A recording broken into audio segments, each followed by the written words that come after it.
Hello mga kabelat ko. So for today's video is mag-inject po muna tayo ng exosome sa ating face kasi masyado na tayong stress sa ating mga pinagdadaanan, and then mabilis po nag-mature ng ating face, mabilis po nag-breakdown yung ating collagen.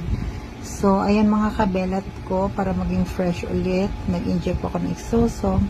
Kakatapos ko lang po pala maglagay ng PDO thread dyan at saka PCL. PDO thread stands for polydioxanone, and it will last for only 1 year. So kung marami kang bisyo like sigarilyo or kaya mahilig kang uminom ng alcohol, so hindi po siya ganun ka naglalast ang PDO thread. So since mabilis lang mawala ang PDO thread, gumamit ako ng ibang PCL thread or polycaprolactone thread. Ito po yung naglalast hanggang 2 years. So, since wala naman akong bisyo sa aking katawan, hindi ako nagyoyosi, and then, sa alak naman is bibihira.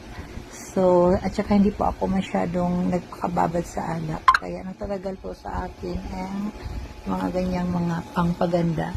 So, ayan mga kabelat ko, medyo magana po ang ating face kasi marami na po akong ginagawang treatment dyan.